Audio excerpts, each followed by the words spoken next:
Hi, John. Hi, everyone. Welcome. Let's give it an extra 5 minutes and then we'll start.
Okay, so I think we're gonna start anyways.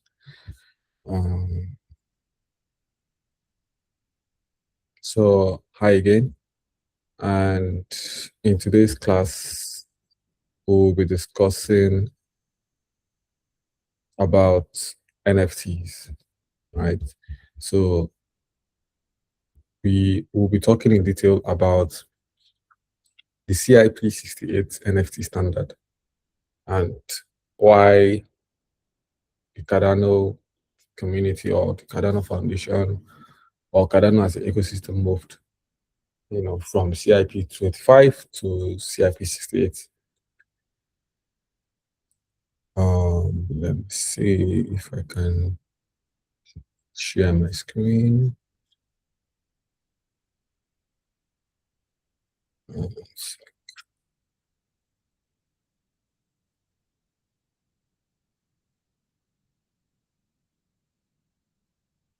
hmm, Share just a second.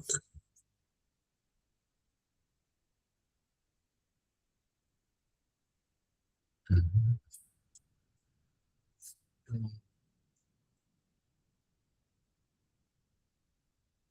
Awesome. So let's see. Open group sessions.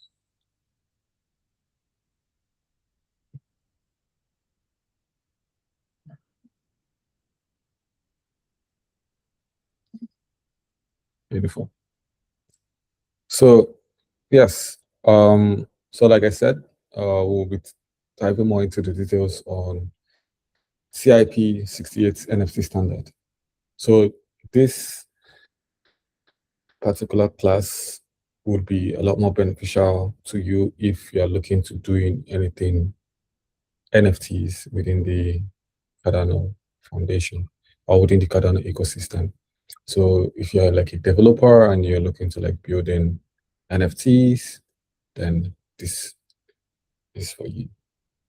So like I said earlier before now, Cardano NFTs follows the CRP25 standard, where metadata is stored in minting transactions.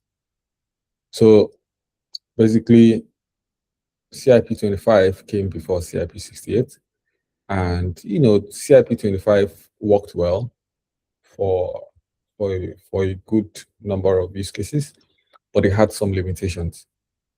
So the number one limitation it had was it was immutable after mint. So you can't change it, you can't edit after you've minted, right? Smart contracts cannot read metadata. It was also difficult to build dynamic NFTs, and it required off-chain infrastructure for interpretation. So basically, it was very limiting and was very hard for developers to build NFTs and kind of like change them, right? Um, so yeah, it was a big hurdle, and to solve these limitations, the Cardano, Cardano as an ecosystem introduced to CIP 68. So CIP 68 is a modern NFT architecture enabling programmable assets. I'm sure you've heard of programmable assets in the past, right? So basically, the core idea of CIP 68 is to separate NFT ownership from metadata storage, right? So instead of minting a single token, project mints two tokens. So one is the user NFT, which is representing the NFT ownership, and the other is the reference NFT, which represents the metadata storage. So user NFT, of course, is held in a user's wallet, and it represents the actual NFT. And then the reference NFT is stored in a smart contract and contains metadata in the data, right? So basically, this solves the problem, that initial problem of immutability that we mentioned earlier. So this kind of like allows metadata to be read by smart contracts and updated, so yeah, so this is like the core of CIP 68. This is how it works under the hood, right? Of course, CIP 68 uses something we call token labels. So labels is defined in CIP 67 to distinguish token types. So as you can see, CIP 67 came before CIP 68. CIP 68 is like the new modern standard, right? But before that was CIP 67. So it's an evolution. It's more like a different versions, right? So in 67, which was prior to 68, they introduced token labels, which can be used to distinguish token types. So the most common ones you can find is 100. 100 is like 100 represents reference NFTs, right? 222 represents user NFT. 333 fungible token. 444 which fungible token. So let's say, for example, you're building an NFT and then you see something like 222 Dragon Sword, or 100 Dragon Sword. At least you can understand what that label is. You understand that 222 means user NFT, 100 means reference NFT, right? Of course, both tokens share the same policy ID, the same asset name, but the token levels differentiate the two. So token levels is also a way for you to kind of like differentiate or identify tokens, right? So it's something to have in mind. And then we move to the metadata storage. So metadata is stored inside a datum, right? Attached to the UTXO holding, the UTXO, right? Basically, you just reference the NFT, basically. So as an example, as you can see here, you have like the datum array containing metadata, version, and extra. And of course, as you can see there, the metadata, uh, the metadata key in this case, or the metadata keyword here,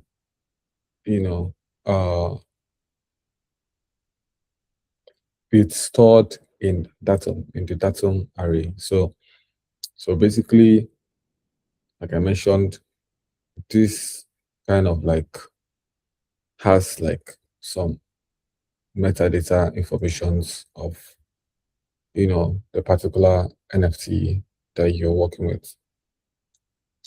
Example metadata looks like example metadata is like like we mentioned before, Dragon Squad. So the name is Dragon Squad, the image contains the image URLs, the description, of course, and then the attributes, right? As you can see here, you can see that all of this information, all of this data represents the Dragon Squad NFT, right? So this is just like a structure. This is like a JSON representation of how metadata look like. The advantages of metadata, of course, is number one is that it lives on chain. And number two is these are smart contracts, of course, and you can read and validate metadata, right? So basically, smart contracts can read and validate their metadata. And metadata can also be updated under controlled conditions, right? So basically, metadata is super essential when looking to building NFTs in CIP68. So what I'm trying to do is I'm trying to tell you the different aspects or the different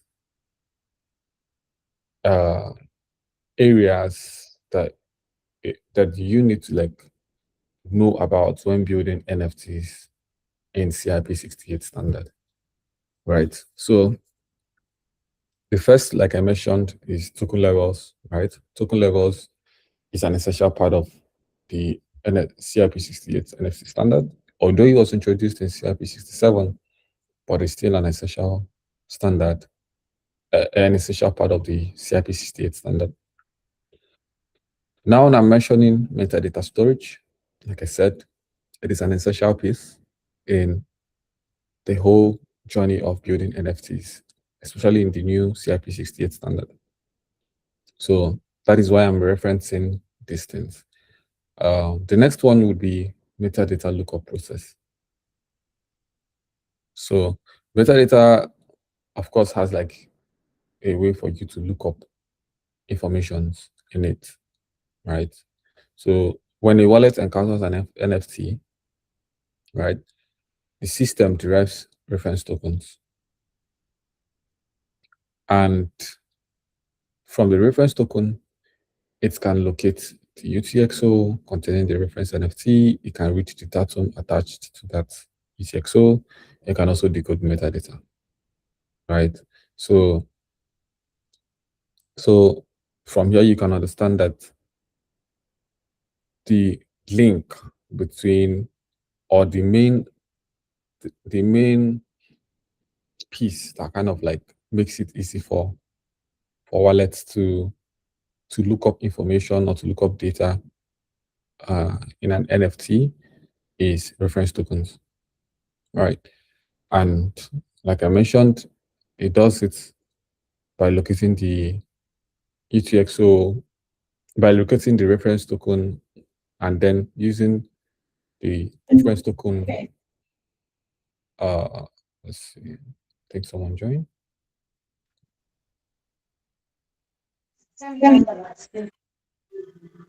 Yeah, welcome, William.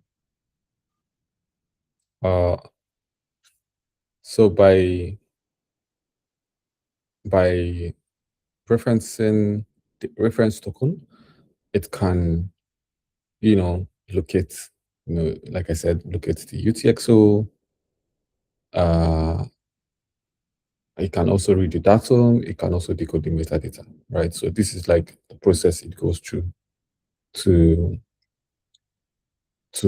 look up data in a metadata. Now, for in the new CIP68 standard, it's built to be smart, right? So there are some smart NFT capabilities that is present in the CIP68 standard. So the CIP68 standard, for example, enables programmable NFTs, like I mentioned, right? So as a programmer, it means that you can play around with the NFTs. You have like a whole lot of different tools and techniques in your hands to play around with an NFT in a programmable manner. So an example is the dynamic NFTs. So dynamic NFTs, you know,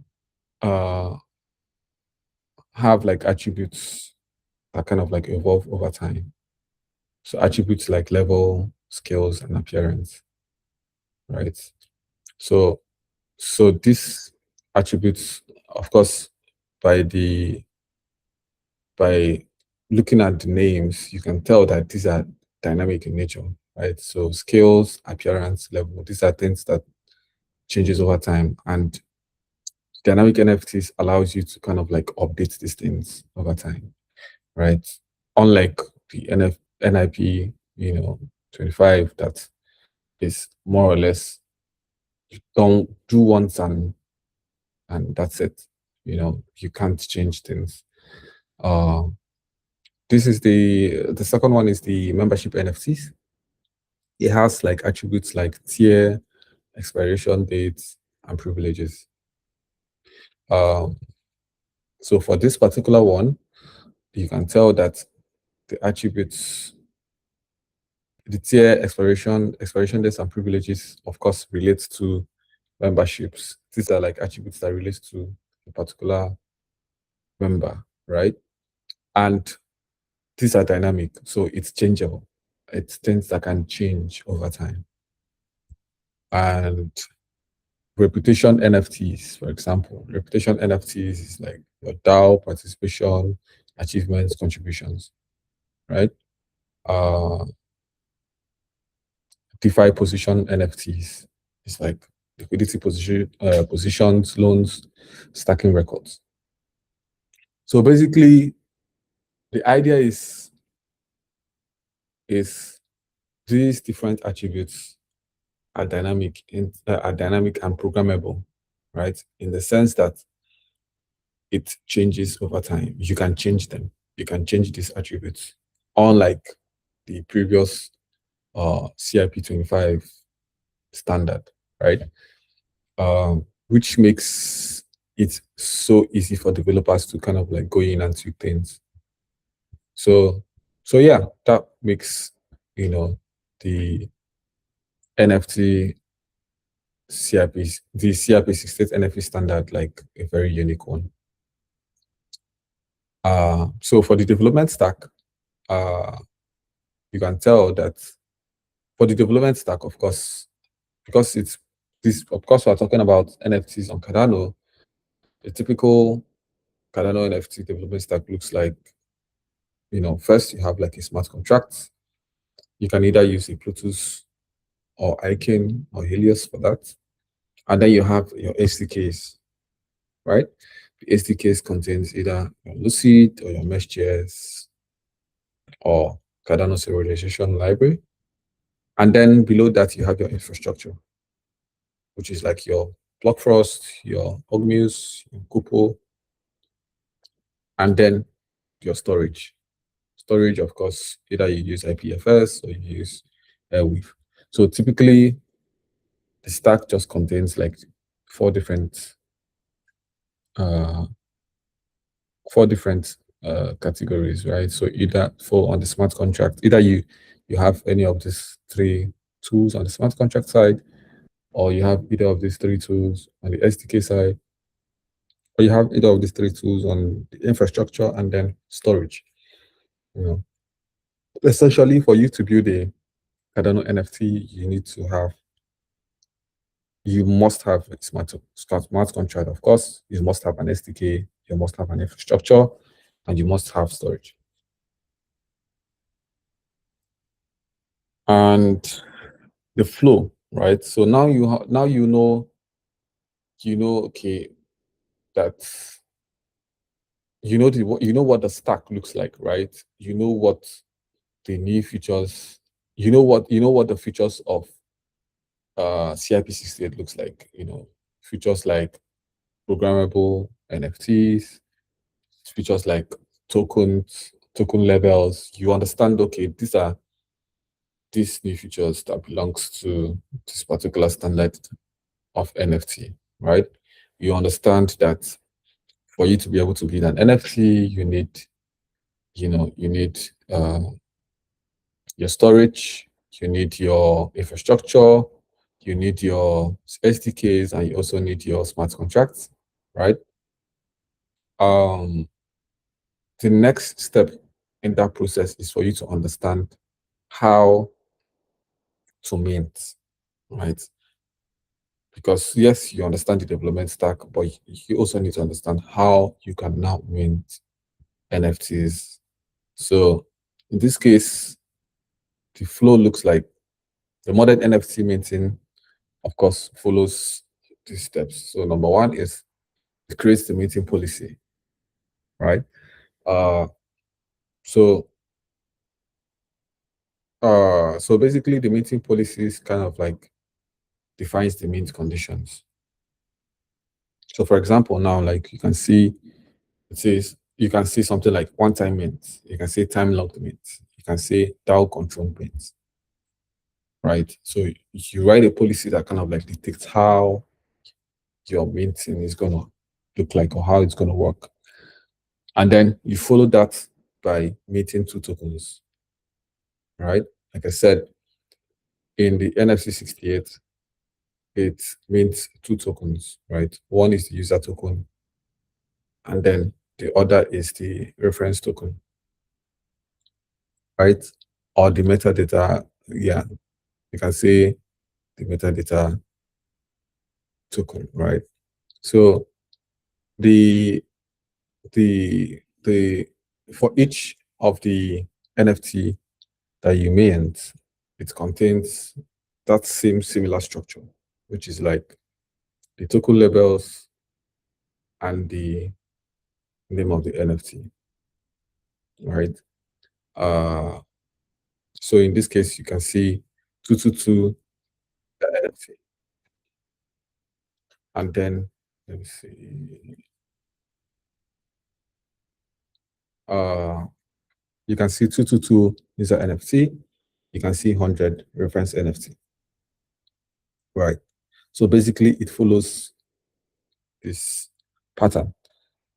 So once you're done minting the two tokens, you send the reference NFT to a script address, right? And then you attach the metadata inside the D2. And then once you're done with that, you distribute the user NFT. So the user NFT, of course, is basically the one in the user's wallet, right? Exactly. So the user NFT, the user token that's like 222 is sent to the buyer's wallet. So basically, the wallets retrieve metadata from the reference NFT, right? So basically, the long and short uh, summary of this flow is: first, you create a minting policy, and then once you're done with your minting policy, either you set a one-time mint policy or time-locked mint policy or DAO control mint policy, then you proceed to mint, right? So in minting, like I said, because we are adopting the CIP68 NFT standard, it's going to mint two tokens for you. One is going to be the user NFT, the other is going to be the reference NFT, right? And then because the user can only access the user NFT, right? The user NFT, the user in this case uses the user NFT the user token to do transactions, right? And through the user tokens, the the the reference NFT, the wallets and the marketplaces can retrieve metadata through the user NFTs, right? So the user NFTs has links to the reference NFT. So it's kind of like linked together, right? So yeah, this is like how the flow looks like. And yeah, for best practices, of course, when designing NFTs, it's best to decide, metadata type, right? Um, so either you choose the metadata type to be immutable, or you make them semi-dynamic, or you make them fully dynamic, right? You choose, right? Of course, it is best to always make your metadata immutable, right? Because things might change in the future and you might want to like change them, right? Um, immutable, things might want to change in the future and you might not want to like, change them. So you might probably want to like have them to be permanent, right? And then on the architecture side, you need to set your mint policy. You need to also have your metadata, right? You also need to, secure your metadata as well. So these are like some of the things you can do on the architecture side. And then always ensure your only authorized scripts can update your metadata. So pay attention to the kind of scripts that you write and make sure that only your authorized scripts can update metadata. And then the next would be storing media off-chain, because it is essential. I mean, it's part of security, you securing your assets, right? So images and large files should be stored on IPFS or Airwave, right? So these are storage platforms, and they are off the chain. So it makes sense for you to store them on those platforms. And then the blockchain should always store references and hashes, of course. When to use CIP68? To use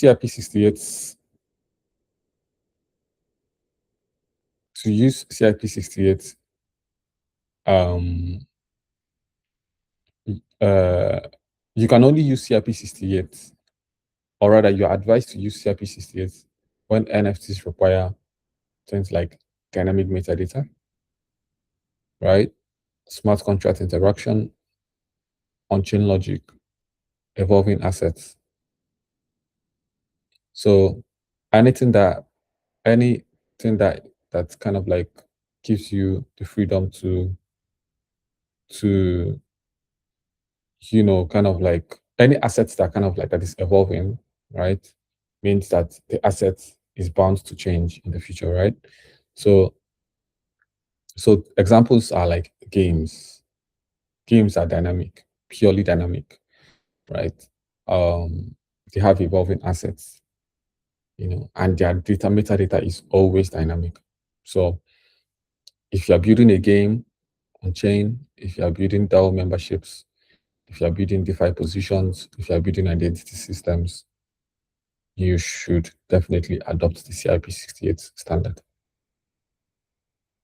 So for simple static art collection, CIP25 is very sufficient. You can use CIP25 for that. But for these examples that I just listed, you need to adopt CIP 68.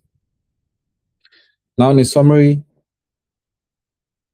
CIP 68 introduces programmable NFTs to Cardano. It allows you to separate ownership from metadata, like I said, allows you to store metadata on chain. It enables smart contract interaction. Um, the, the architecture forms the foundations. This architecture forms the foundations for dynamic NFTs, decentralized identity, on-chain gaming assets, and financial NFTs. Right. So yeah. So basically, like I said, if you are building things like games on chain, if you are building anything around decentralized identity, if you are building anything financial NFTs, then you should definitely adopt the CIP 68.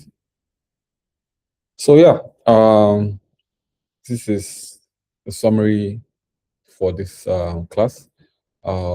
As always, we're going to publish the content of this immediately after this session. And yeah, I'm opening it up to questions in case anyone has any questions.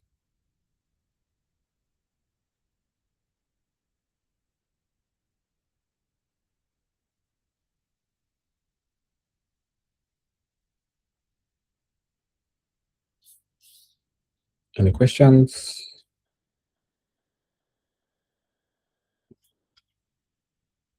Okay, I think we have no questions. All good. Like I said, the materials will be uploaded to the website very soon, same as the video on our YouTube channel. So feel free to take a look at it, and feel free to do your own research as well. And yeah, thank you so much for listening, and I'll see you next time. Bye.